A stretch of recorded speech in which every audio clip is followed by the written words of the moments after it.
नमस्कार साथियों, कैसे हैं आप। मैं हूं आपका मित्र एडवोकेट अशोक चतुर्वेदी।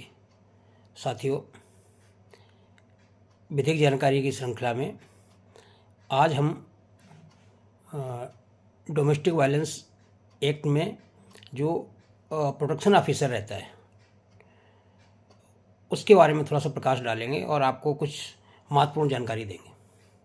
साथियों, जब 2005 में ये डोमेस्टिक वायलेंस एक्ट बनाया गया था तो इसके पीछे जो सरकार की मंशा थी और कानूनविदों ने जो इसको बनाया था, तो इसके पीछे एक ये थी कि पत्नी को या महिला जो भी पीड़ित है उसको बिना किसी तकलीफ़ के उसको रिलीफ मिल सके।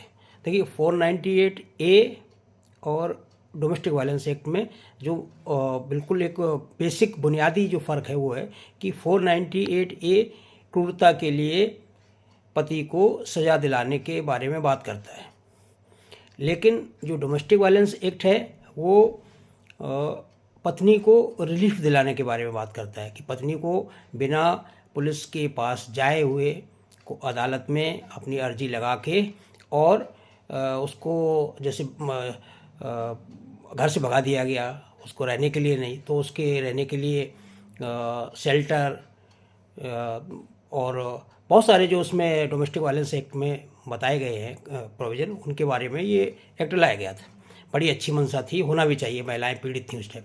लेकिन अब उसको दोबारा आप लोगों को बोलने की ज़रूरत नहीं है, सभी जानते हैं कि कितनी सत्यता है और कितने केस आ रहे हैं और कितने झूठे उसमें आ रहे हैं। मैं ये तो नहीं कहता हूँ कि सारे केस झूठे हैं, लेकिन मैक्सिमम जो परसेंटेज है वो डाटा बोलता है, मैं नहीं बोल रहा हूँ ये कि डोमेस्टिक वायलेंस एक्ट के जो केस आ रहे हैं वो झूठे आते हैं। तो साथियों, इसमें जैसे अगर पत्नी ने कोर्ट में जाके इसमें इसकी जो भिन्न भिन्न धाराएं हैं उसमें अपनी अर्जी लगाई और रिलीफ मांगे, तो इसमें जो सबसे बड़ा कर्तव्य है और सबसे बड़ा जो रोल रहता है वो प्रोटेक्शन ऑफिसर का रहता है।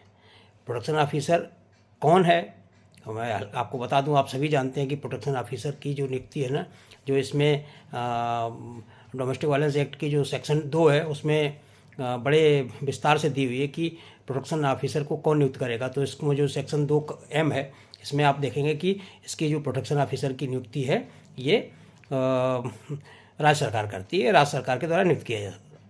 अब इसमें जो मंशा थी और 2021 में एक संस्था थी वुमेन की, उन्होंने गवर्नमेंट ऑफ इंडिया के विरुद्ध एक याचिका डाली थी। उस याचिका में यही लिखा था कि भाई डिस्ट्रिक्ट लेवल पे भी ये प्रोटेक्शन ऑफिसर होने चाहिए क्योंकि महिलाओं का भले के लिए काम करें, लेकिन वो नहीं अभी तक हो पाया। और भिन्न भिन्न तरह के जो जैसे जिला संरक्षण अधिकारी है उसी को प्रोटेक्शन ऑफिसर के तौर पे यूपी में यूज़ किया जाता है क्योंकि अभी सब उनका अपॉइंटमेंट नहीं हो पाया। खैर, तो अभी हम मुद्दे की बात पे आते हैं। तो इसमें ये है कि जब प्रोटेक्शन ऑफिसर की नियुक्ति की जाती है तो उसका जो मुख्य रोल है वो रोल क्या है, मुख्य तो वो जो इसका सेक्शन 9 है उसमें ए से लेके आई तक पूरे डिफाइन किए गए हैं कि इसकी ड्यूटी क्या है। ये चीज़ बताने का मतलब ये है कि आप वीडियो अंत तक देखें, फिर आपको समझ में आएगा कि मैं इस बारे में इतना डिटेल में क्यों बात कर रहा हूँ।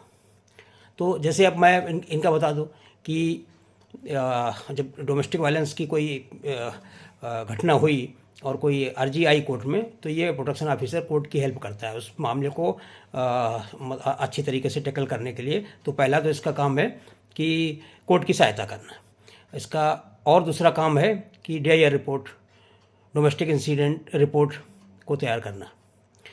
अब इसमें जो डोमेस्टिक इंसिडेंट रिपोर्ट की है, इसमें सबसे महत्वपूर्ण बात यह है कि उसको डोमेस्टिक वायलेंस की जो इंसिडेंट रिपोर्ट रहती है, उस डोमेस्टिक इंसिडेंट रिपोर्ट को तैयार करते समय जो उसका कर्तव्य है, उसका कर्तव्य ये है कि उसको दोनों जगह जाना चाहिए। मतलब पत्नी जो एप्लीकेशन लेके पहुंची है उसकी उससे भी जानकारी लेनी चाहिए, उसके साथ भी छानबीन करनी चाहिए, और जो आरोपी है यानी पति या उसके पति के घर वाले वगैरह, सास वास जो भी है, क्योंकि अभी तो प्रोविज़न है, अमेंडमेंट हुआ था इसमें, शायद 2016 में हुआ था कि तब तक तो मेल ही इसमें मतलब जो है आरोपी बनाया जा सकता था, लेकिन बाद में महिला भी हुई, मतलब सास बहू के खिलाफ कर सकती है, बहू सास के खिलाफ कर सकती है। तो उसको दोनों जगह जाना चाहिए, इसको प्रोटेक्शन ऑफिसर को। और प्रोटेक्शन ऑफिसर जब दोनों जगह जाएगा तो वहाँ जाके उसको घटना की सत्यता का पूरा पता कर लेना चाहिए, और फिर इसके बाद अपनी जो है डोमेस्टिक इंसिडेंट रिपोर्ट देना चाहिए। लेकिन वास्तव में क्या होता है आप सब जानते हैं, प्रोडक्शन ऑफिसर आता ही नहीं, पत्नी के बयान पे बना के और सीधी अपनी DIR रिपोर्ट वहाँ पे दे दी।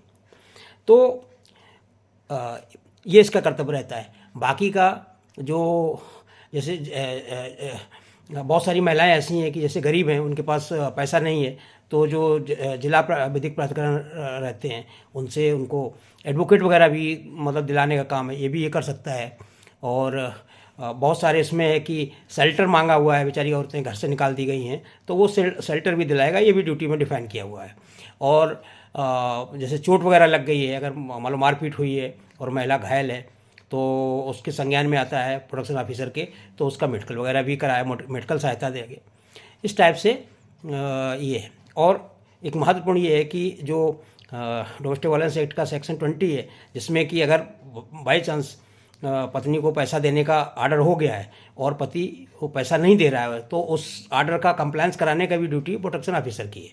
ऐसे ये सब पूरे इनके कर्तव्य हैं प्रोटेक्शन ऑफिसर के, लेकिन वो कितने अपने कर्तव्य को पालन करता है ये सब आप जानते हैं और कहने की ज़रूरत नहीं है।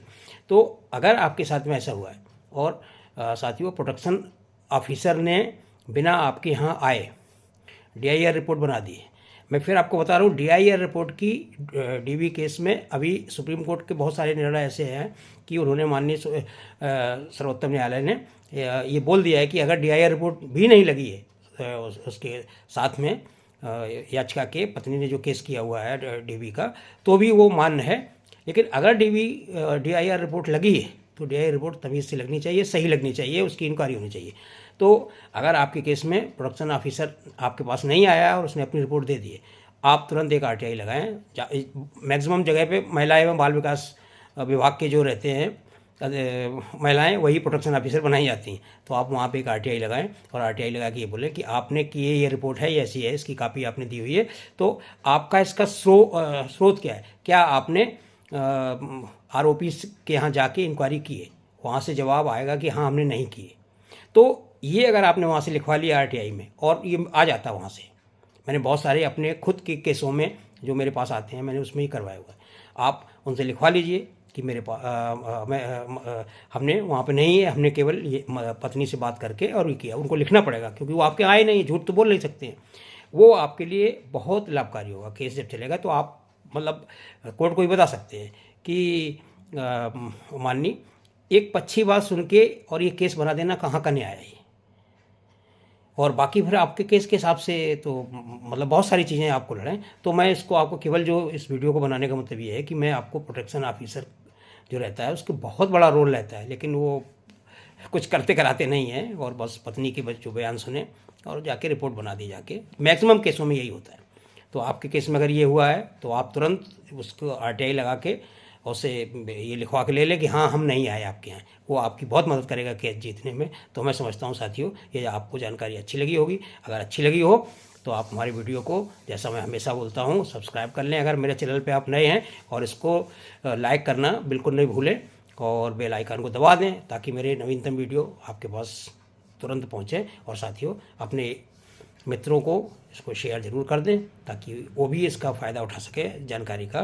तो साथियों बस आज के लिए इतना ही। अपना बहुत ख्याल रखें। जय हिंद।